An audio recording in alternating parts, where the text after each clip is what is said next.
Hi, folks. It's Denise Howell. Coming up on TWiL, we've got Larry Downs, Trevor Timm, and Evan Brown. And is that SOPA on the sofa?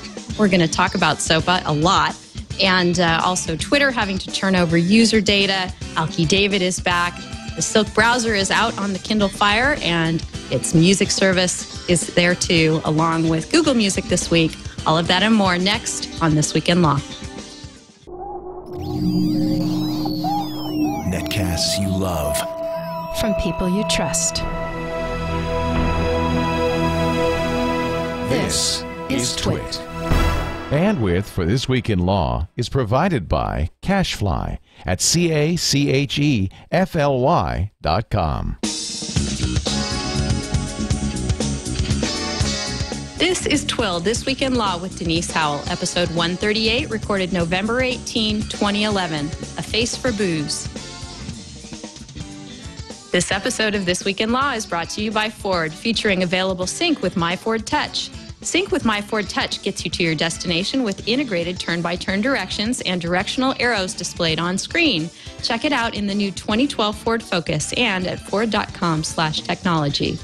And by Carbonite Business, online backup for your law office. Carbonite Business backs up your computer files automatically and continually and keeps them safely off-site. Try it free at Carbonite.com and get 2 bonus months with offer code TWiL. Hey folks, it's me, Denise Howell, and you've tuned in for This Week in Law. We've got an excellent panel of folks with us this week to talk about all of the issues in technology law. Joining us from CNET, Forbes, and various academic positions is Larry Downs. Hi, Larry. Morning, Denise. How are you? I'm wonderful. Thank you so much for joining us today. I'm really looking forward to following up on the great interview you did with Rafe Dienelman and Mitch Glazier about SOPA, and of course, all our other topics too. Well, they'll all be fun ones to talk about today. Yes. Joining us again is Trevor Timm, our resident WikiLeaks expert. Hello, Trevor. Hey, Denise. Thanks for having me back. It's wonderful to see you again. All kinds of fun stuff to talk about with you as well. You've been doing bang-up work at the EFF, and very interesting stuff going on as far as disclosures in the WikiLeaks case. So we'll get into that shortly. And also back for a triumphant return visit to This Week in Law is Evan Brown. Hello, Evan. I try to do everything as triumphantly as I can, and this, it will be no exception. It's great to see you. Happy Friday. Happy Friday to you, and yes, that's what we love about you, Evan, the constant essence of triumph that just follows in your wake. Yeah, that's it. That's me. Yes, that's you. So let's get right into talking about SOPA, which we've been talking about a lot on the show, and for folks who haven't listened to the great interview that I alluded to on Rafe Needleman's show, I very much recommend it. It's about 40 minutes long, I'd say, and it's all on the topic of SOPA. And Larry was on, as well as Mitch Glazier of the RIAA, and they had quite the back and forth about the goods and the bads of the bill from their various perspectives. Larry, I had a couple of observations or just follow-ups that I wanted to do from that interview, if you don't mind, from points that were raised there that I felt, could use a little bit more fleshing out. One of the early points that Mitch made was, and I take it this would be an argument made by lots of proponents of the bill, and that is that it's not so much about changing the law as it is about changing enforcement of the law. And I thought that was a really interesting spin on the proposed legislation because it basically indicts the resources that we have for enforcement of the law right now, basically the judicial system and due process. And so I thought that was just, kind of a telling assertion, and that it sort of speaks to the fact that folks who are trying to push this through may have decided that, at least as far as civil enforcement goes, the judicial system is just leaving them out in the cold, so they need some stronger tools. Do you think that that's a fair assessment? Well, I don't actually remember specifically what he said about that, but it certainly not the case that SOPA would just change the way the law is enforced. Now, technically, SOPA wouldn't literally make changes to the existing structure, which is largely under the Digital Millennium Copyright Act, the notice and takedown features that most of us are probably familiar with. But what SOPA does is adds many, many new tools, both for federal prosecutors as well as private parties dealing with foreign websites as well as domestic websites. And it establishes a lot of new forms of liability, a lot of new definitions of what constitutes third-party liability that don't replace or change the DMCA, but essentially set up an alternative mechanism that private parties can use, and frankly, ones that are much easier, and so they probably will just use those and ignore the existing set. Right. Titus in IRC is proposing that we rename this law the Stop Online Download Act so we can call it SODA. What the proposed law is actually called is the Stop Online Piracy Act, and it is the latest iteration of some proposed legislation that the previous versions have either fallen by the wayside or morphed into what we see here today. You may remember us talking on the show about Quokka a long time ago.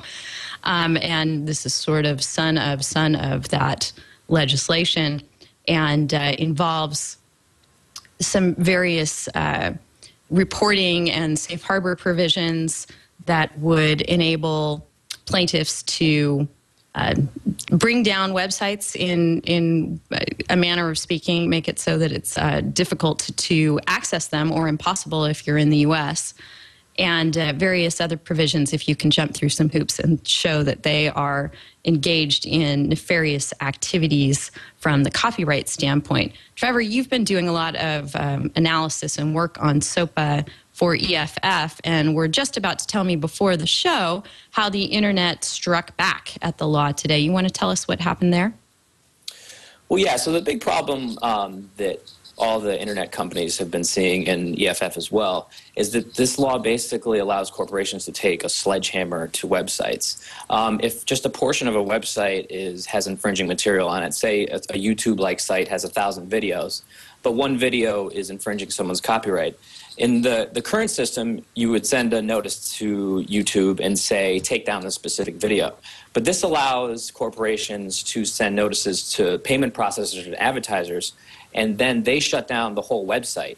So it really has the potential to chill a lot of protected speech. And so all the internet giants on Wednesday, American Censorship Day, sent a letter to Congress saying they opposed this law, like Google, Facebook, Twitter, Tumblr. And then Tumblr actually did something great. They had their whole website censored, and were directing their users to call Congress. And they ended up getting over, I guess it was 3.6 calls a second to Congress all day. We were sending 48,000 emails an hour to Congress. And so I think after that, a lot of congressmen who had just signed up for this bill, not really knowing how it affected the internet, just thinking that they were stopping piracy, kind of wake up. And Nancy Pelosi came out against the bill the other day after this all happened. A few other senators did. And it's really a bipartisan coalition against this bill. It's not really a left versus right kind of thing. It's kind of a technology and innovation versus an old way of thinking kind of paradigm. Right. Larry, you've pointed out that what we were hoping for in this bill was something that fixed the bad aspects of the Protect IP legislation, but what we've gotten instead is a 70-page proposal that's far worse and difficult to understand and has perhaps too many chefs, just speaking to how lengthy it is, and that it's just not, where we need to be. So I'm not surprised, and I'm pretty happy to hear from Trevor that there is now some good support to defeat the bill. But what do you think, if you were to ballpark this, what do you think its future will be? Well, this is an election year. Of course, nowadays everything's an election year. But these kinds of copyright bills tend to come up right before presidential elections. You can figure out how this might affect fundraising for both Republicans and Democrats as they're getting into the swing of things. Often they don't pass, but sometimes they do. And Trevor mentioned that there's bipartisan opposition to this bill. It's also worth pointing out there's bipartisan support for this bill as well. Yes, and much more, unfortunately. In the Judiciary Committee, it was introduced by both the sort of senior leadership of the House Judiciary Committee, both Democrat and Republican.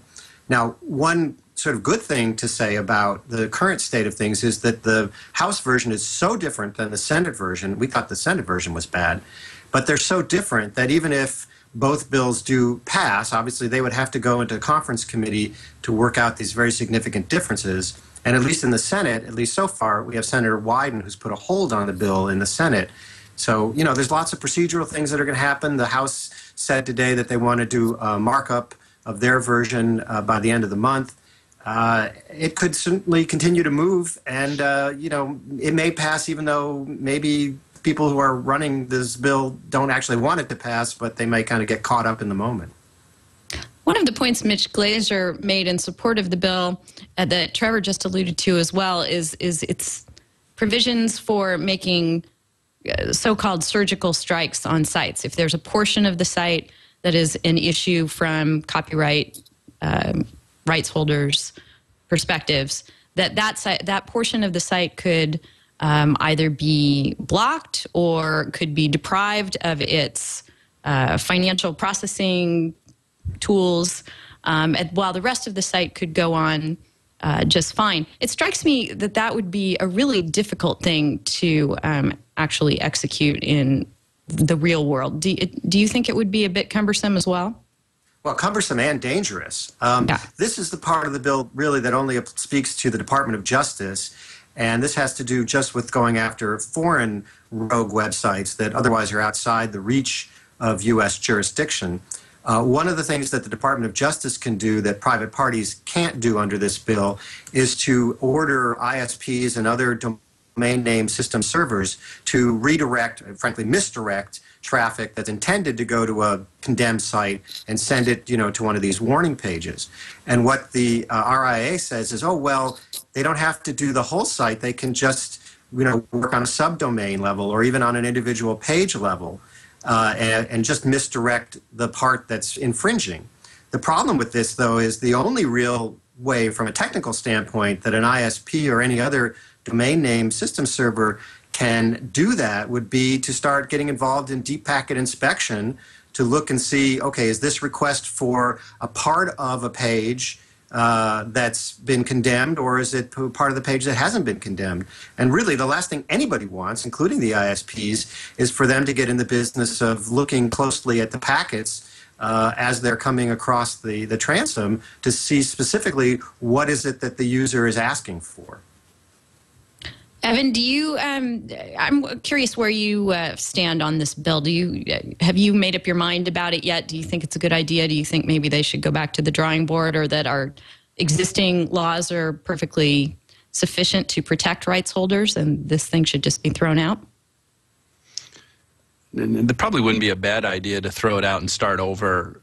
You know, I don't think it takes too long to figure out from listening to me talk or read the stuff that I write that I'm not really into the, you know, the soothsaying and future-looking aspects of the implications of this bill. I kind of spend more time in the trenches worrying about what the law is and helping my clients who actually have needs right now. And I represent people, you know, in all layers of the cake, if you will, all the way from individual content creators up to, you know, infrastructure providers and hosting companies and stuff like that. So I don't come to this with one really polarized perspective. I see things both from the technology innovation standpoint and also from the content creator standpoint. And so most of the opinions that I draw from this are distilled from the great commentary that comes from this. I don't see it fit to generate a whole lot of commentary on that myself. So the conclusion that I've drawn is that it appears that both sides are very far apart in the perspectives that they're bringing to this, and that translates into a lot of hyperbole. And you know, there's a thing in our show notes today from Mike Masnick. Why is it that I always bring up Mike Masnick when the concept of hyperbole comes up? I have no idea why that is, but in any event, you know, there seems to be so much. You know, everybody's on both sides of this are saying, you know, this is just so there's so much that needs to be done here from the MPAA and RIAA standpoint. There's the piracy is a big problem. Then you've got technology companies saying that innovation will cease and the internet will, as we know it, will be disabled. Because of that's a sure sign. To stick with a motif that we were going with before the show started, where there's smoke, there's fire. If this is if there's so much controversy over this, it shows that there's no real cooperation going on here, no real reconciling of interests. Instead, it's just very much adversarial in a way that is not effective when it comes to lawmaking. And the more effective way would be to be much more principled and realizing how content interests and innovation interests can be more feasibly put together in a way that's not so adversarial. So that's my take on all this. Going off on that point, I think you're exactly right. I think Congress drew this bill up without taking into consideration any of the internet companies, their opinions, how it would affect them. It was basically written by the entertainment industry. And even the head of the Judiciary Committee, who's in charge of the bill, said yesterday, well, I'm not a technical expert on this, even though he's the one writing the bill. So I think that was a big mistake by Congress not to bring these companies in to kind of work out these problems that we're seeing with the bill. And going off what Larry was saying before about enforcement, he was talking about the first provision with the Attorney General, where there will be a lot of trouble with the DNS providers trying to block these websites. The other provision that I was talking about earlier is going to have some of the same enforcement problems. These payment processors are going to be getting thousands of these notices, and they have to notify the websites that they're going to shut them off. They have a 5-day window to do it, which is a very short time. So there's going to be a lot of sites, first of all, that get caught up that are innocent in this and end up getting have their revenue source shut off for a short period of time, even if they did nothing wrong. And then there's also the problem with startups and small businesses who now will have much higher legal costs to try to fend off these notices. And it'll give big websites like Facebook a huge advantage over up-and-coming Facebook-like social networks who don't have the resources Facebook does. Trevor, you say that as if that's a foregone conclusion, that it will be so much harder for startups. And I won't dispute you on that. I'm just having a hard time coming up with an actual hypothetical where a startup who's wanting to do something legitimate, not press the bounds of fair use. Every new web company doesn't have to, trying to be challenging copyright at every turn of the road. I mean, can you think of a good hypothetical? And again, I'm not trying to dispute you. I'm just actually trying to learn about this and trying to think of something plausible. How could this, give me a real life example of how a startup is really going to be hindered? Yeah, the problem is any website who allows users to upload their own content is in trouble. So if you have a Facebook-like social network that only has a small number of users, but those users are uploading YouTube videos or any sort of other content that might be copyright infringing, then they're going to get notices sent to them saying that they're going to shut down the whole website. So these small startups who are usually protected by 230 of the Communications Decency Act and the DMCA notifications that allow them just to take down just the specific material are going to have their whole website under attack because of this bill. It's also not just... Go ahead, I was going to say, we should also point out that this is not just a copyright bill. This is also a trademark bill. Part of what this is going after is counterfeit goods. But again, the provisions are very broadly written. And one of the things you could see is a company that, say, wants to do marketplace for used goods or secondhand goods, could start getting these kinds of actions taken against them by original manufacturers who don't like the idea of secondhand markets. And I'll give you a specific example. Even before the bill is passed, Monster Cable, which is very aggressive about pursuing its trademark, has a list on its website of what they call, pirate sites selling counterfeit versions of their products. Many of the sites they've listed, including Sears.com, which is a licensed manufacturer. Many of the sites they've listed because they sell third-party, sort of used goods or gray market goods, or just because they host comments from users that criticize the prices that Monster Cable charges. So they've already said, our view of this from a trademark standpoint is it allows us to go after a wide range of behaviors that everyone else thought was perfectly legal, but they're going to use this bill, if it passes, to start intimidating sites that want to sell secondhand or used goods.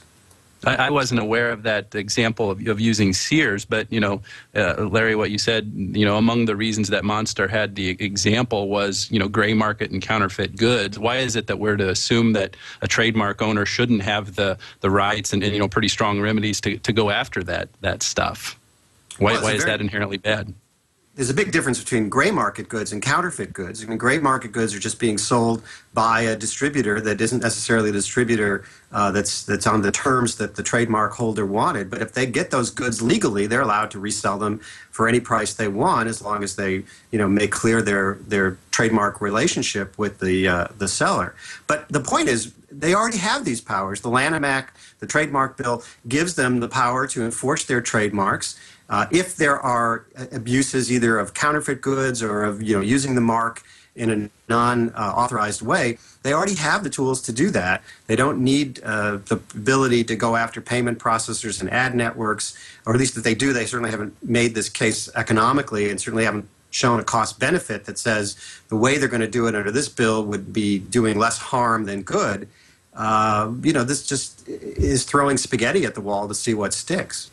Well, is there anything is there anything that would stop these, these poor victims of this ham-fisted, club that is the SOPA set of remedies by trademark and copyright owners? I mean, is there anything that would stop them from exercising the ordinary means of the courts, to seek a declaratory judgment action against these, these bully corporate plaintiffs? If I'm Monster Cable and I'm, having counterfeit and even gray market goods, there can be legitimate objections to that. I mean, what's to stop these defendants to go and say, Judge, tell Monster to leave me alone? Yeah, that's actually a great point, and it brings up another provision that I don't think is getting much attention, and that's the immunity provision to the payment processors and advertisers, which essentially allows them to even cut off these sites, even if they never get a notice from any copyright holders or the Attorney General. It says that as long as they have a reasonable belief, quote unquote, that these sites are engaging in copyright infringement, that these websites won't be able to take action against them if they cut them off. And this raises a whole other set of problems, because essentially that gives the MPAA essentially the license to maybe post a list on their website saying, we believe all these sites are copyright infringing. And that, with a low standard in the bill, that could essentially give these payment processors their reasonable belief to cut these sites off and not be allowed to be punished. So essentially it gives the MPAA tons of power to unofficially blacklist these sites. And even if they wouldn't be able to get away with it in the official process, it allows them to intimidate sites that maybe are up-and-coming competitors and may not have actual infringing material on their site. It also gives them huge power just to take down sites that are kind of on the edge. There was a great case a week ago about Warner Brothers admitting in court that they were issuing countless DMCA notices without even knowing that these websites had infringing material on their site. They were just kind of automatically sending them out. And so we're going to see that kind of abuse just explode, I feel. Well, this is reminding me of another story that we have on deck to discuss today, so I'll just throw it into the mix. And that is the return of Alki David and his and various R&B and hip-hop artists' suit against Larry's CNET, where they're going after CNET for having had reviews and various download directories. Download.com, I think, was part of CNET, or maybe still is. Yes. Where LimeWire was featured and made available. So, you have in this bill the promise that sites, if they cut people off, will not be held liable. But you also have out there in the jurisprudence the Grokster case, which means that if you are contributing to copyright infringement, if you are inducing others to infringe, then you may be separately liable. So these folks not only will be immunized, but they have this specter hanging over them that, gee, if we don't actively clamp down on these folks that have been blacklisted, then our heads could be on the block next. Am I being too paranoid about that? What do you think, Larry? No, I don't think so. In fact, I think this is probably the most worrisome feature of the SOPA draft is that one of the definitions it gives of site contributing, contributing to the theft of U.S. property includes a definition that says if you're not monitoring, if you're sort of taking steps not to be aware that infringement is going on your site, that could be a basis for liability. That's a pretty significant change from the current DMCA, and I think, frankly, it's a change even from the Grokster case. The supporters of the bill say, oh, we took this language directly from a recent Supreme Court patent case about what constitutes willful ignorance of infringement.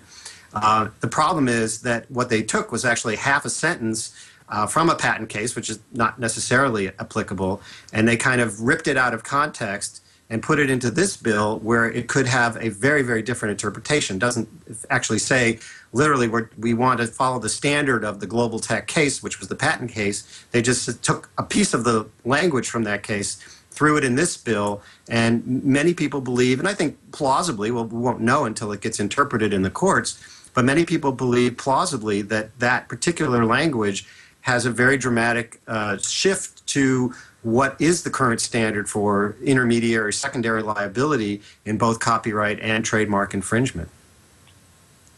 Hey, Trevor, the EFF had a good post about sites that could potentially be on the blacklist under the law, and I think this goes to what Evan was seeking a moment ago, some concrete examples of how either upcoming sites or existing sites could be affected. And the examples EFF put in their article were Etsy, Flickr, and Vimeo. Can you expand on that? How could these, what we would consider very legitimate and established internet presences, how would they be adversely impacted if this were to go into place? Yeah, these are actually perfect examples about kind of what I was talking about user-generated or user-uploaded content. Etsy is kind of an online marketplace for handmade goods, and so users can essentially set up their own store and create listing for these goods. So there's over 800,000 active shops where users are selling this stuff. And so, like Larry was saying, that Etsy would actually, it sounds like under this bill, be responsible for actively monitoring all of these shops instead of the current setup where they have to be, if they're notified and they take action, then they're immune from punishment. So that's what I was talking about when I was saying that the legal costs will skyrocket for these sites, and it really puts big companies at a huge advantage when they can afford so many more people to monitor their sites, when startups necessarily, if they start growing quickly, they're not going to be able to keep up with the problems. Flickr is another example where people constantly are uploading photos, sometimes they're copyrighted.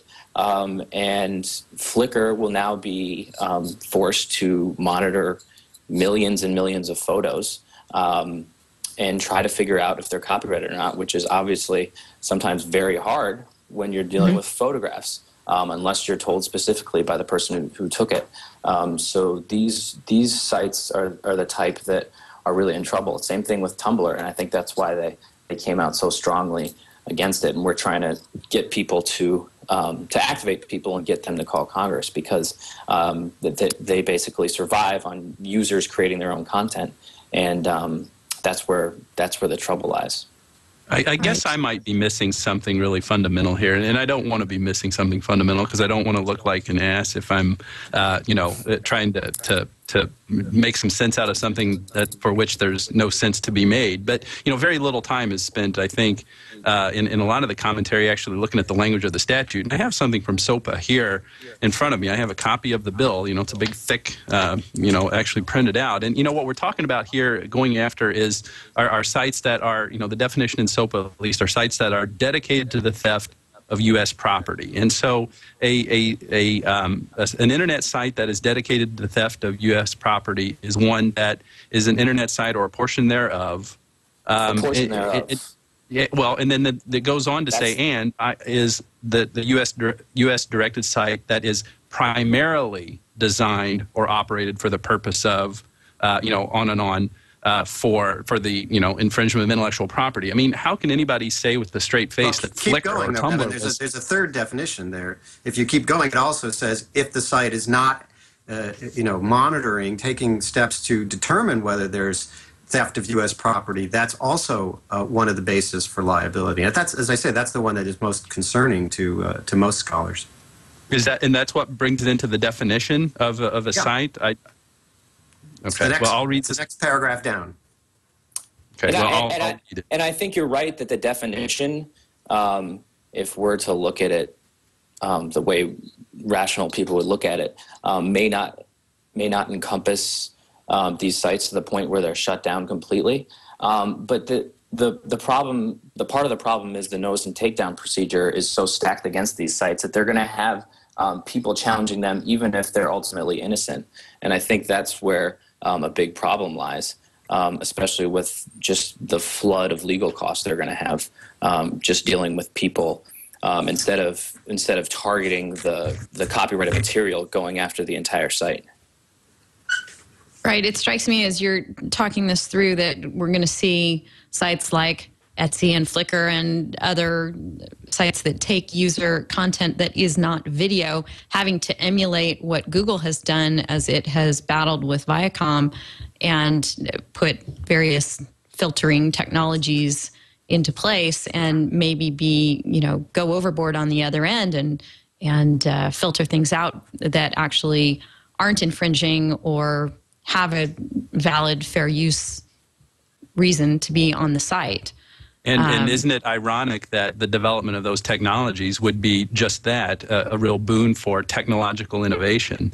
I just don't see what would be, prima facie wrong with using technology in that way to cut down on this stuff. But maybe I'm smoking something. I don't know. We thought you'd left that lighter fluid outside, Evan, but maybe it made its way in. Hey, there was one other point. We could talk about this the whole show. It's obviously a fascinating topic, and there's lots to be said and considered about what's on the table here, and we'll continue to watch it. But I do want to move on to some other stuff. But before I do, I wanted to ask Larry, because it came out in the interview that you did with Rafe Needleman. Mitch Glazer said he threw this stat out as though it were just sort of accepted fiat that 80% of the downloads of music I'm not sure if he meant in the U.S. or worldwide, I think he specifically said the U.S., are illegal downloads. And I'm just wondering, where on earth are they getting their data? Do you know? I mean, that just seems like an extraordinarily high number in today's day and age. Well, they're making up the data. I think that's the most charitable thing to say.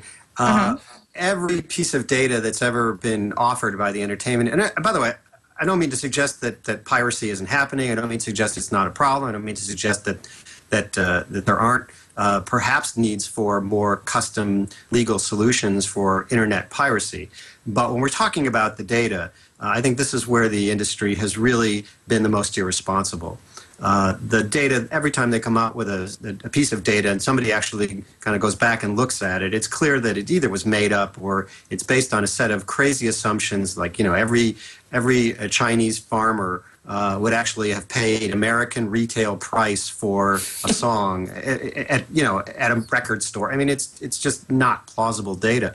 And I want to say the bill actually acknowledges this in some sense. There's another provision of SOPA that requires the U.S. Copyright Czar to undertake a study of the extent and nature and actual sources of copyright infringement going on from these rogue websites. So basically the bill is saying, let's do the data collection and find out, is it a problem? How big of a problem is it? Where specifically is the problem coming from? This is an admirable request. I just don't understand why we are going to undertake the study after we've actually legislated all these solutions, which may turn out to be solutions to the wrong problem. All right. Well, let's let that be the conclusion of the SOPA discussion for this week. As I said, we will continue following it. And Marty Schwimmer, our friend who is a trademark lawyer, is going to come on the show, not next week because we're dark next week for Thanksgiving, but the following week, he's actually offered to come on and defend the proposed legislation, I'm assuming, on the trademark and counterfeit fronts. So we'll look forward to that and to more discussion of the proposed legislation at that time. I want to go on next and talk about something that I think Trevor will have a lot to weigh in on about Twitter having to turn over user data related to folks who are under investigation in connection with the WikiLeaks case. But before we get to that, I would like to thank our first sponsor for the show, and that is Ford. This episode of This Week in Law is brought to you by Ford, featuring My Ford Touch and Sync. Sync is the in-car communications, entertainment, and connectivity system that's voice-activated to help you keep your hands on the wheel and your eyes on the road. Literally, these things help you be a safer driver. One of the great features of Sync is Sync Services. It gives you audible turn-by-turn directions where you want to go and displays directional arrows on screen, all without having to purchase an aftermarket or integrated navigation system. Now, I don't know about you guys, but the GPS system in my car doesn't work at all. I don't have a different GPS system that I've added on. So what that means is I wind up using my phone, and that's just, flat out unsafe. So this kind of sync service navigation system is exactly what I need in my car, and I am actively lobbying the family to let us go get a Ford with this great tech in it. It includes business search of over 40 million businesses, including telephone numbers, business information, and directions, a send to sync feature, which enables you to use Google Maps or MapQuest from your home or office computer to plan a trip, and then you save it online to your sync traffic directions and information systems account. Then you can use voice commands in your vehicle to get turn-by-turn directions, again, all without having to take your eyes off the road or your hands off the wheel.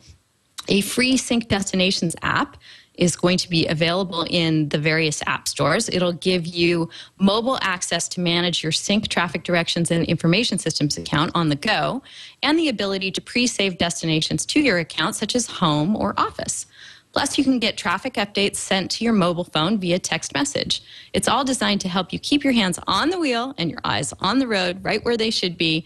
Ford Sync with My Ford Touch is available in the 2012 Ford Focus, and you can learn more about this and other technologies Ford is bringing to its vehicles at ford.com/technology. We thank them so much for their support of This Week in Law.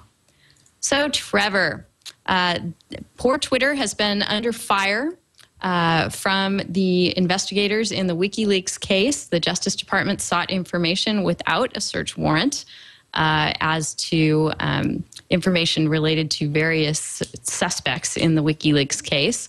And a federal judge has now said that merely by signing up for a Twitter account, those individuals, and I guess all the rest of us, gave up their reasonable expectation of privacy, or any expectation of privacy, in their IP address. Do you think that this was a proper thing for a judge to say? Yeah, this is going down a road that I don't think anybody wants to go down. So just a little bit of background.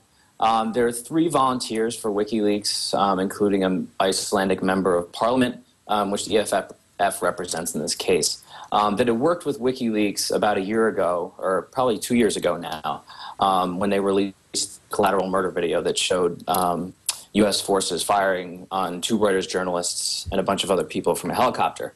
And so the Justice Department has a grand jury investigation going on right now, investigating WikiLeaks for committing espionage, essentially publishing classified information. which is what every newspaper does anyways. But regardless of that, so they used a statute known as the Electronic Communications Privacy Act, which governs how the government can get electronic email and data from users. It was written in 1986, before the internet even existed, which is funny in itself. So the law basically says that the government can get information from Twitter about the user's IP address, which can give away his location, the people they were contacting through direct messages, and the time they were sending these messages, all without a warrant. And even worse, they subpoena Twitter for this information, and Twitter is gagged by law from telling these people that their information is even in the hands of the government. So we're lucky in this case that Twitter actually challenged the order themselves just so they could notify the three people. There's thousands of these orders get sent out per year, and 99% of the time the users have no idea. So what the judge essentially said was, this is one of the most high-profile challenges of this law. The judge said that because the privacy policy said something about the IP addresses, and that and they signed these privacy policies to sign up for Twitter, that they essentially signed their right to privacy away.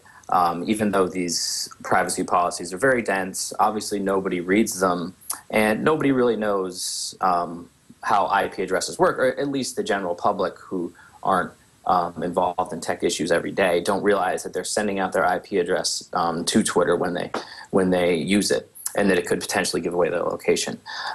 So the big problem is that information like this isn't protected by the Constitution, essentially, is what this judge said. And funnily enough, a couple days ago, the Wall Street Journal reported there was another case in Texas which deals with cell phone tracking that is along the same lines, that it gives that the authorities were going after people's cell phone location data, the number, the location, what time, and the judge was saying this is unconstitutional. So a few courts have ruled it unconstitutional. This judge said it was.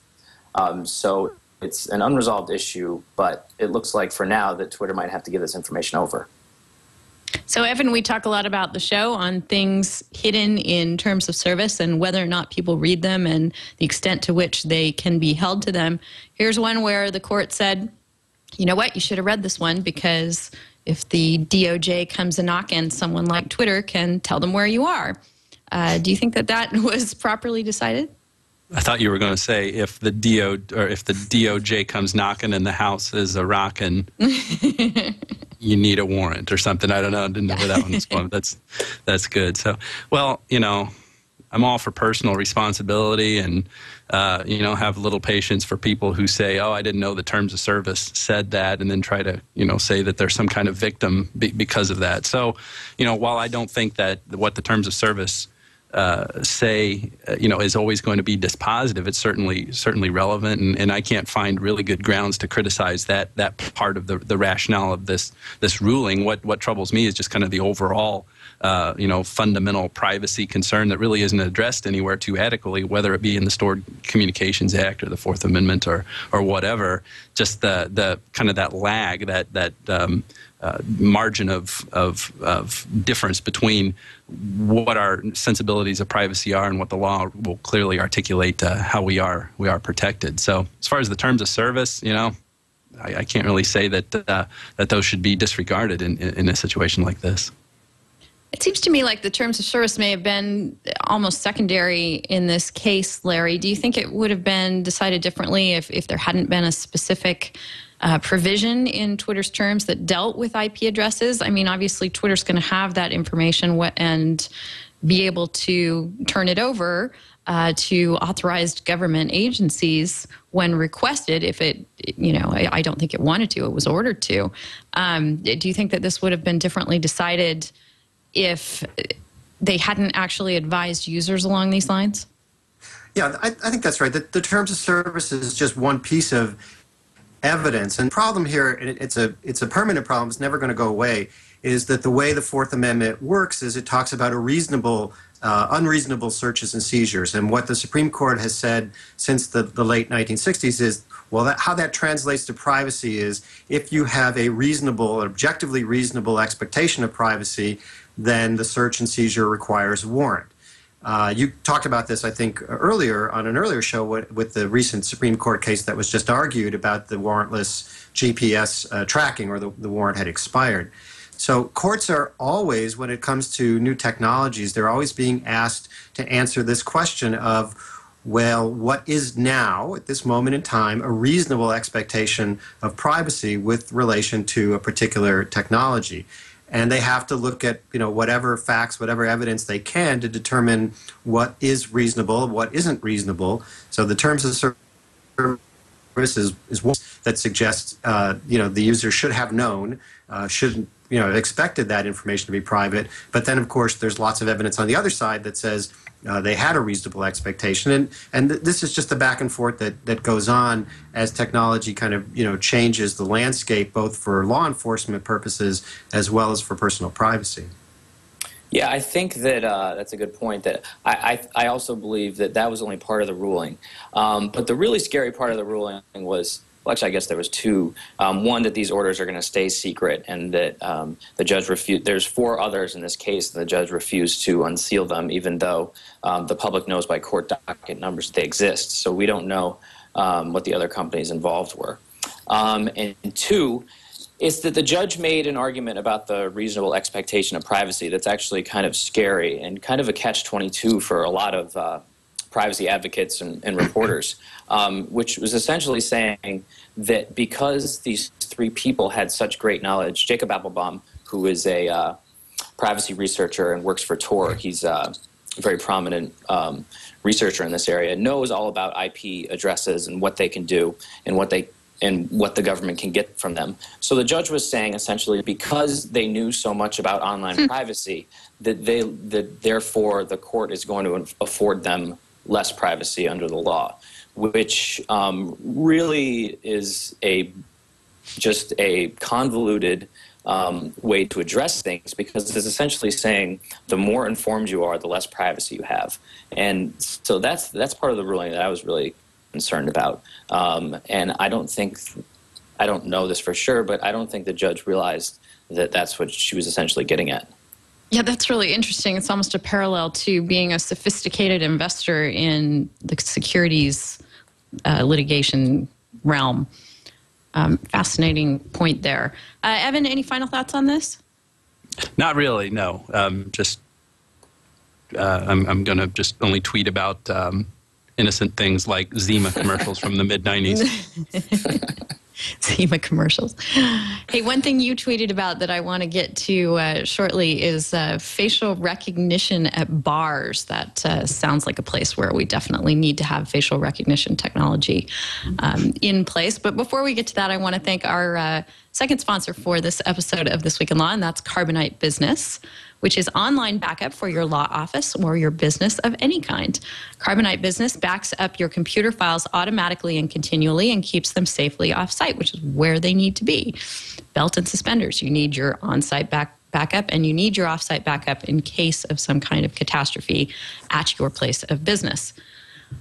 When you're backing up your computer files with DVDs or external drives, you're taking a huge risk that you're going to be able to lose those nice backups. Now you've got Carbonite Business doing this automatically and continually. It's just $229 a year, which is a small price to pay for the kind of data that we're talking about. It only takes about 10 minutes to get started, and you can try it absolutely free at carbonite.com. And after you try it for free, you can get 2 bonus months with the offer code TWiL, T-W-I-L. That's carbonite.com, offer code TWiL. We thank them very much for their support of This Week in Law. So, Evan, we've got facial recognition making the leap from sci-fi and I guess from Facebook to your local bar scene. You want to tell us what's going on there in Chicago?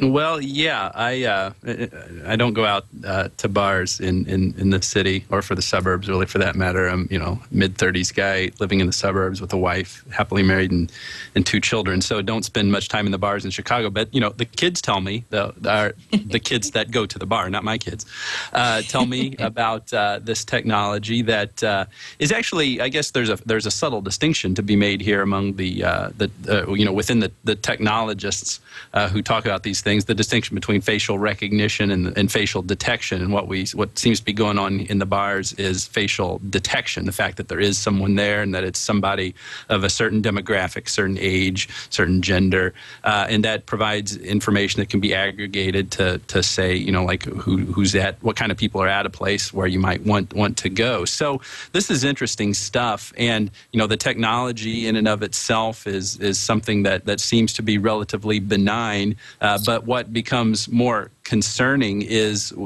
taking that leap forward into facial recognition, where the computerized, the mechanized assessment of someone of their biometric data that is then tied to a particular identity. That's where it gets a little bit more worrisome, and naturally there are some privacy implications with all of this stuff. So it's one of those countless areas, it seems like all we talk about on the show is areas where the law hasn't caught up, and where it's really kind of unclear what the responsibilities are of the people who have vast amounts of data like this, whether it be biometric data that is used to detect someone and to then go ahead and recognize and tie that biometric data with a particular identity, or whether it's this detection technology. It's easy to imagine or to think of it in terms that are completely benign. We don't get all up in arms, when we're walking into the grocery store and there's that infrared detector that whereby the door, quote unquote, notices that you're getting ready to walk into it, so the sliding door opens automatically. That's facial detection if used properly, and by properly I mean if the images aren't being stored and there's not the next step being taken to put it into facial recognition. That facial detection is just as benign as that, because at a certain level the analogy is it's just a machine somehow becoming aware that a person is there and not really doing anything more with that. So when it situation like what we see in the movie Minority Report, where there's actually a recognition made of the person and then you are marketed to based on that, that's where it gets a little bit more concerning. And we've got plenty of real life examples of where facial recognition is happening, is capable of in Facebook. So there's plenty of things to be concerned about on this stuff. Right. The specific app we're talking about that was written up in the New York Times that I guess is operating in Chicago is SceneTap. And it tells you information like the average age of the crowd, the ratio of men to women, helping bar hoppers decide where to go. And there are 50 bars in Chicago that are participating. So all of this sounds kind of fun and useful until you start thinking about, I don't know if you guys have been watching Person of Interest on TV, which is an interesting show. Not the greatest of shows, but a really fascinating premise, I think, about someone who has managed to take all these various sources of monitoring and information and detection and tying things to your identity and actually do the job of tying them all together to be able to sort of follow you through the world at any given time. Trevor, is this the kind of thing that EFF would get involved in or monitor? Yeah, absolutely. We've actually just came out a big report. One of our attorneys, Jennifer Lynch, wrote a really good blog post about the FBI's upcoming use of facial recognition and how they're going to, they have this big biometrics program that they're just unveiled and they're going to start implementing, where first they scan publicly available databases like Facebook or Flickr, for example, that have pictures posted, and use their facial recognition technology to match people's faces up. So it's scary in a sense that this technology is now going to be used by the government more along the lines of Minority Report than this sort of innocent bar hopping app. And the real problem is that this technology has a lot of flaws. There's a lot of false positives involved, and obviously when the FBI is involved, that can become a big problem. But the real problem is that even if the technology gets to the point where it's just as good at recognizing faces as humans are, that still leaves a lot of room for false positives, because as we know, even humans have sometimes a hard time recognizing people's faces, and especially with 6 billion people, if there's, if you have a small sample of people, tell faces apart, but with so many people, there will inevitably be people who look similar and will match up to places that they actually never were. So even if it gets to the point in court, eyewitness testimony is often some of the most unreliable. So that's kind of the problems we see coming up in the future. Larry, you think you'll be visiting any Chicago bars soon and using Scene Tap? Well, I spent most of my adulthood in Chicago. I haven't been back in a long time. Sean Parker recently had a funny thing he said at a conference that when it comes to new technologies and privacy, today's creepy is tomorrow's necessity. And I think that's a really good observation. When it comes to the law, it's also worth remembering, as Trevor was talking about government use, there's a big difference in the law between privacy as it applies to government actors who are subject to the Fourth Amendment. We were just talking about unreasonable search and seizure, and private parties who are not subject to the Fourth Amendment. If there's a privacy problem or there's a privacy violation, it's on the basis of some very specific law that we've passed, for example, having to do with health records or having to do with credit scores. And generally speaking, at least in the United States, the dichotomy that we've set up is, the government is subject to the Fourth Amendment. Private parties are not.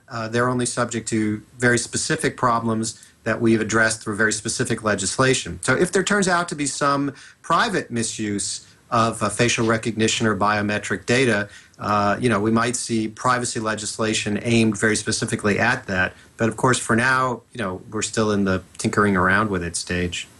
And we can't forget kind of this baseline issue that we were discussing last week when we were talking about the Jones case, that Supreme Court case, which talks about whether a warrant was needed to put a GPS device on the guy's car and watch and follow him around figuratively for a month. The practical applications of facial detection technology and facial recognition technology seems to be mostly when the subject who is the subject of that monitoring is in a public place. So at a fundamental level, we need to figure out how it is that we can meaningfully characterize it as a privacy issue in the first place, if all that we're talking about here is our events that are happening in the public sphere, so to speak. Yeah, it all, from the standpoint of government use of any of this data or technology, it always comes back to the question of whether there was a reasonable expectation of privacy. If there was, then the government needs a warrant. If there wasn't, then the government doesn't need a warrant. Right. So one site that is a very fruitful playground for government officials looking for information of that kind is Facebook, of course, because we all pour so much information into it, or its 800 million users do in any event. It has gone ahead and copped to the fact that it has, in fact, been tracking the activity of users off the site. I guess there was some controversy about whether it was or wasn't.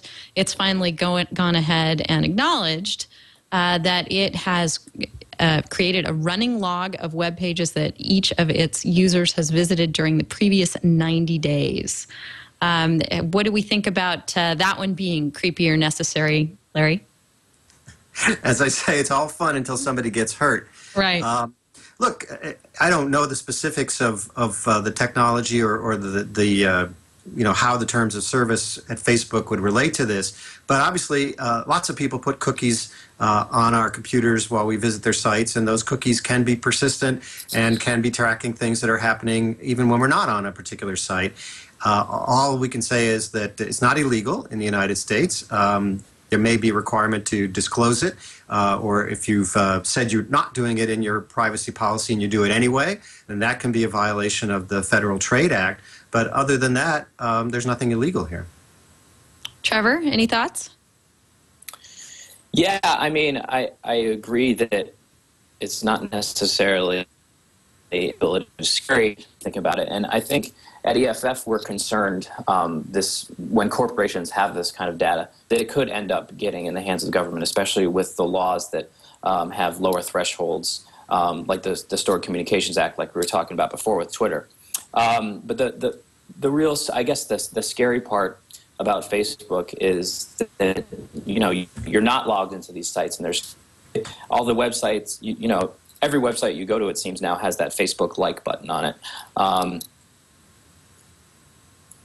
And of course, they can tell you, the New York Times reported a month ago about this, that even if you don't click on the button, as long as it's on the web, you're there, even when you're not logged into Facebook. So by kind of what the New York Times says was Facebook stretching their tentacles throughout the web,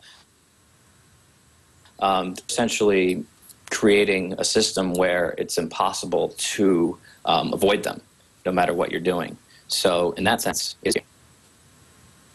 Yeah, and I'm just concerned about the disclosure and realization of this on the part of users. It may be legal, but I don't think it's something that, like giving Facebook or Twitter the ability to disclose your IP address and location potentially. I don't think it's something that users actually internalize and understand when they sign up for and begin to use a site. Do you agree, Evan? For sure. And, you lose sight of that because it's out of sight, out of mind. I realized that was pretty nonsensical. You lose sight of it because it's out of sight. But it's a tautology, right? Once you leave Facebook, you forget that you're logged in, you're somewhere else. And so it's kind of scary that Mark Zuckerberg knows all the sites you want to visit, and, whether those be family friendly, if you will, or whatever. It's just kind of weird to know what a composite is being made of you. And perhaps most people in the final analysis don't really care that Mark Zuckerberg knows all that much about him or her, the individual user. But Trevor makes what I think to be the most important point in all this. It's in a data center under Facebook's control somewhere, probably within the United States. And so this is a treasure trove of information about the person, which may be of interest to other people who are seeking information about you. Clearly, the government would have some law enforcement interests in seeing this picture of a person that's painted by their web browsing history, what their political inclinations are, and what if they're visiting sites of how to knock people out with chloroform and all that stuff. But it's just also really, it seems to be an untapped treasure trove of data, even in civil litigation. I don't see why a lot of this information, if the claims in the lawsuit related to what the person may have been looking at online, what kind of plans they were making, where they were, what they were thinking, what their intentions were, it seems to me like a lot of this stuff could be discoverable by one's adversary in civil litigation, and that's just as unsettling, perhaps in some circumstances, as the feds or the local police, for that matter, knowing all that much about you. Yep. Along the lines of things people may not realize, we've talked about the Silk browser on the new Kindle Fire and the fact that Amazon's web acceleration, when it's used, speeds up your browsing on that device, but also when you're not using an SSL connection, when you're using a standard internet connection, then it is standing in the middle of your traffic, and Facebook potentially, or I'm sorry, Amazon is is aggregating a whole bunch of information that users may not realize. I just wanted to, we've talked about that before on the show, and Steve Gibson and Leo had a great discussion on it on Security Now, episode 323. I encourage you guys to check that out. EFF has basically written about this and given Silk, if not its seal of approval, it's asked some hard questions to Amazon about how exactly it's going to work. And, you know, basically the takeaway I got from the EFF piece is that Silk is taking advantage of the speed that people want and offering that up, but folks need to realize, you know, what exactly is going on when they have this operating on their device. So, well, here's my Kindle Fire. Just arrived a couple days ago.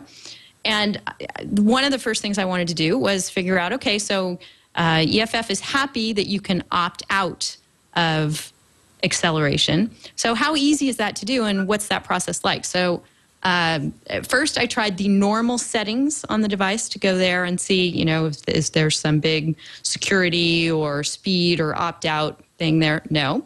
So then you go to the browser, and then you go to, let's see, it's under, first menu you have to go to is settings in the browser, big long list. Then down at the bottom under advanced, all you get is a little checkbox. I don't know if you can see it, it's kind of glary on the screen here, but there's one little checkbox that says accelerate browsing, and that tick is checked by default. And that's really all the user ever would see. So if you're curious enough to go through those two menus, get to the setting and see, accelerate browsing is ticked. That's nice. I want my browsing to be faster. You don't have any other context about what you may or may not be providing Amazon by allowing your browser to be faster on that device. So I just thought that was an interesting follow-up on the discussion that we've had.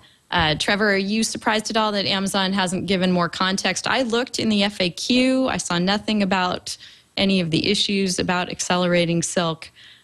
Seems to me like they're just kind of relying on the fact that people want speed and probably won't uncheck that. What do you think? Yeah, that is an interesting point, actually. I just actually got cut off. I only heard half of what you said. But, yeah, I guess people, of course, they're going to want to check accelerated browsing. They're not, and like you said, it sounds like it's kind of hard to find, and they're not going to be able to just do that automatically. Another thing we were concerned about was kind of along the same lines that what we've been talking about earlier is just collecting other user data, such as IP addresses. And it sounded like at first that Amazon was going to be collecting these, but they claim, after we asked them the questions, that they're not going to associate any of the logging information with a particular user, or they're not in a position to track users, which we were obviously happy about, because that's one of the problems with the way these court rulings are going, that if courts aren't going to recognize a reasonable right to privacy with this information, then it's up to the companies to protect their own users. Twitter, they deserve a lot of credit for actually unmasking the WikiLeaks and, subpoenas, but they keep this information for 18 months at a time. So what we'd like to see are these companies start deleting this information a lot sooner than that. Sonic.net is actually a great example of what we'd like to see happen, where they were also involved in the WikiLeaks case. They challenged it and lost, but they decided afterwards that they were going to start a new policy saying that they were only going to keep IP addresses for 2 weeks and then delete them. So the next time this happens with them, when the government subpoenas this information 6 months or 12 months down the line, they just won't have it. And so that's what we'd like to see. That's kind of how companies can protect privacy by the users at the same time that these court decisions are coming down against them. Of course, it's worth noting that Congress is debating and looks pretty close to passing a bill that would require companies to retain this data for 18 months in the interests of stopping child pornography and other enumerated crimes in the bill. That's one of the few bills that actually looks like it's got a chance of passing before the next election. It's difficult. I mean, I advise a lot of private companies. who deal with data collection issues, and I applaud them every time they involve privacy advocates like EFF in the process of design or in the process of reviewing future products. But on the one hand, we have people in government telling you should not retain that data private, and on another day, the same committee can have a hearing saying you must retain that data because we need it for law enforcement purposes. Yeah, absolutely. I mean, I think we actually, Denise, I think we talked about that bill one of the last times I was on, saying how they're kind of using this bill, this child pornography bill, as kind of a guise to get users' information for everything. And thankfully, John Conyers, who's the ranking member on the Judiciary Committee, actually recognized this and was very forceful against it, even though he's actually one of the main sponsors of SOPA now. But that I think we kind of drew attention to that. A lot of people on the internet were up in arms that essentially the FBI was going to have unfettered access to all this data, requiring companies to keep it. And while it's not totally related, it's there is other legislation that we're really pushing, kind of going back to the Facebook keeping track of all your browsing habits, and Amazon for that matter, which is do not track legislation, which is kind of like the telemarketer do not call legislation that passed a handful of years ago, saying that users could essentially opt out of this sort of system, that they can tell Facebook, okay, you can't track us.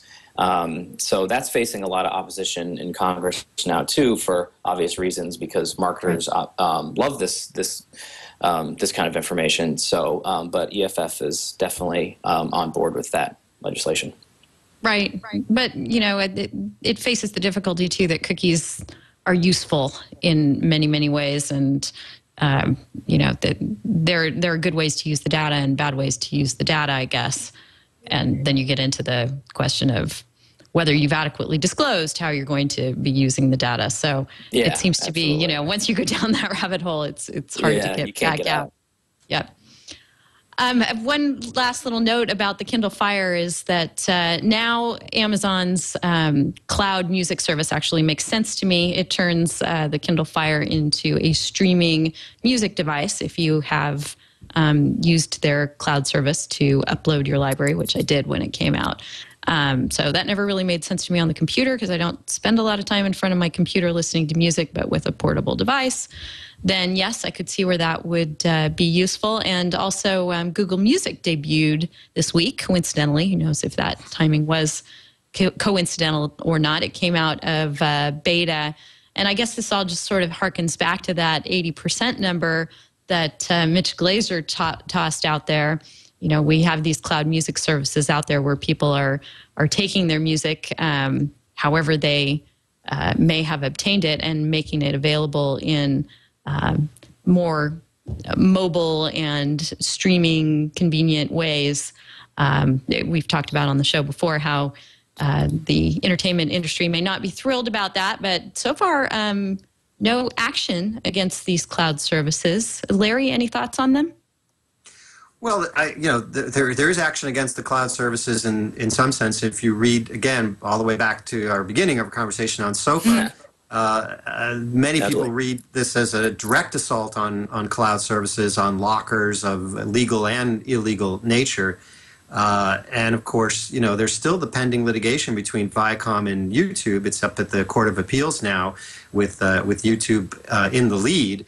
As far as what kind of requirements a provider has for third-party content or content posted by users. So this is definitely one of the most active areas of debate and legal conflict having to do with new technologies. Not a surprise, but it's not going away. Right. Well, I guess that is another concrete example there for you, Evan, that Google or Amazon might be hit with these notices under SOPA. Or maybe a new, yet unproven, untested, innovative lockering service might never come out of the gate because of this law. Right. So all of Google.com and all of Amazon.com will be taken offline. I guess that would break the internet. Yeah. But these are, some big services that they've been putting there. Well, I mean, on that point, I wanted to say that. I wanted to say this a while ago, and I know that we kind of put SOPA to rest for this episode, but just one more point. I guess one thing that kind of troubles me a little bit in thinking about all this stuff is we're always assuming when we're talking about the disastrous consequences of enforcement under SOPA that the party in the position of the one asserting the rights is always the MPAA or the RIAA. There are other content. There are other intellectual property holders besides the RIAA and the MPAA that would be the beneficiaries of these remedies that go against privacy. That's just one more thing I wanted to put in there, because sometimes I think we're kind of cognitively tainted to think that these are inherently bad because we always think of the big bad content industry as the ones enforcing rights. There could just be there are many startups who are focused on content creation and exploitation of those rights who would be the beneficiaries of effective remedies against piracy as well. Oh, I mean, I don't think any of us are against effective remedies. I think this is the opposite of effective remedy. We have, as Larry's been saying for the whole show, we have a lot of laws that allow these copyright holders to go after these infringers. And obviously, they might not be perfect. And I'm sure many of the internet companies would be willing to work with Congress to figure out better solutions, but Congress has so far refused to even bring them into the discussion, and I think that's the real problem. As far as the cloud service goes, this is kind of the point that a lot of people have been hammering on, these companies have been hammering on, which is the bill is really going to destroy innovation, because at the same time that all of these internet giants are moving towards cloud computing, the law is going to essentially say, no, we don't want you to, and we're going to enforce massive additional costs on you for instituting this new technology. So that's besides the free speech issues and the issues with websites being put at a disadvantage. There's a real jobs and innovation line to this bill that could cause real problems. Okay, thanks for that. We've got our tip and resource of the week for you. Our tip is an interesting one. It comes courtesy of our friend Eric Goldman, and it involves whether or not you're using your own cell phone in connection with your business life. A lot of people will do that as opposed to use the business-issued BlackBerry or what have you. And apparently, it's increasingly more common for businesses in response to this to have some sort of policy in place where if you're using your own phone and it gets lost, they have the ability to remotely wipe it to protect any business trade secrets that you may have stored on there.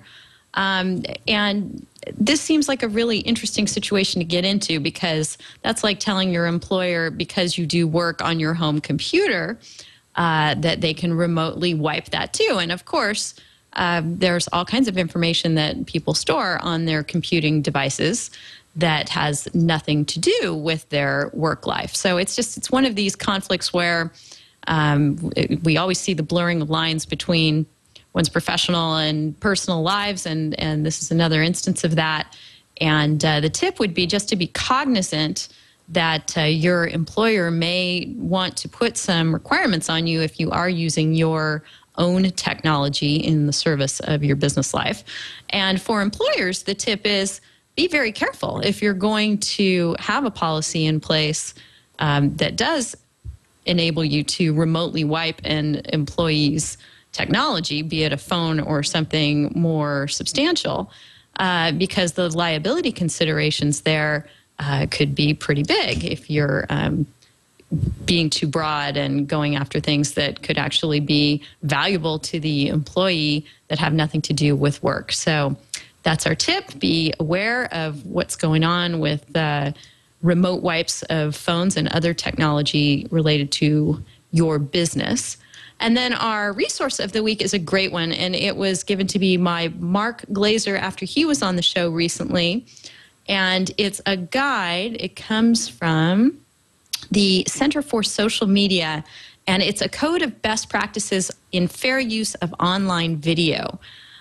So it's a lengthy set of guidelines discussing things that you might do if you're making a video and posting it online, where for one way or another, you've got somebody else's copyrighted work making its way into the video. You might have photographs behind you. You might have music playing in the background. Of course, these kinds of things have been litigated already. And it's a great guide because it tells you what the problem is, what you might be doing, how you should think about it, and what you could do to make what you want to do okay. It gives you various, I'm thinking there's about 6 or 8 points. For example, how you do commentary properly if you're going to quote and use a segment of somebody's text or other video to be able to kick off a discussion. So it's really useful. Thanks so much, Mark, for pointing us to that, and I hope you guys get a lot of use out of it because it's a great reference. And with that, we'll go ahead and wrap up This Week in Law, episode 138. I've really enjoyed our discussion, guys. I feel like I hopefully our users and listeners better understand what's at stake with SOPA and a lot of other interesting stuff that's been going on recently. Thank you so much, Larry, for joining us. My pleasure. Please have me back. I'd love it. Oh, we'd desperately love to have you back. You've been wonderful, and we really appreciate the work you do, the writing you do, and the teaching you do. Are you still teaching at Berkeley at all? No, I'm not teaching. I'm too busy going to Washington and yelling at Congress. Okay, well, keep up the yelling. Folks can follow Larry on Twitter. He's at Larry Downs there. Anything else? LarryDowns.com is obviously your site. Anything else you want to let people know about before we sign off? No, just, contact your congressman about SOPA in particular. Great. Thank you so much, Larry. We'll have you back very soon, I hope. Great. And Trevor, thanks so much for joining us so soon after your last appearance on TWiL. We've really enjoyed yet another great discussion with you on WikiLeaks issues and others. Of course, it's always fun. Please have me back as well. Yes, would love to have you back again soon, too. You're wonderful, and love your work at the EFF. We so appreciate the work that all of you guys do over there.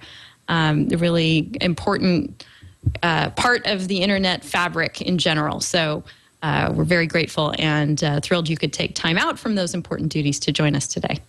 Thanks a lot. And Evan, thrilled you could take time out from your important duties as a practicing technology lawyer in Chicago. Thanks so much for coming back on. Yeah, thanks for having me, and I always appreciate the invitation back to the show, and thank you for making me a part of these conversations with such smart people that you invite. Larry, I've really enjoyed talking with you. I've read your work for a long time, so it's great to finally meet you in this way. And Trevor, great to talk with you again. Really exciting to see the stuff you're doing out there in San Francisco. Good stuff. Yeah, absolutely. Thanks a lot. Right on. So, folks, we're looking forward to seeing you after the Thanksgiving break. We're going to be dark next week. Hope you enjoy your turkey. And we're so thankful for everyone who tunes in and listens to This Week in Law. We love doing the show, and we love all of you. It's really wonderful to be able to hash through these issues that affect all of us in important ways. So I think tops on my list is our wonderful audience and the ability to come here each week and do the show. As for what I'm thankful for. So please do get in touch between the shows. Denise at twit.tv. You can find me on Google+. TWiL has a Google+ page now. It's got a Facebook page at facebook.com/thisweekinlaw. We're posting up issues that we're going to talk about on the show. We're always open to suggestions of things you want to hear about on the show. So do hit us up there. You can also just @ me on Twitter. I'm Howell there. And with that, we'll sign off for this week. We'll see you again on December 2nd. Have a great Turkey Day. Take care.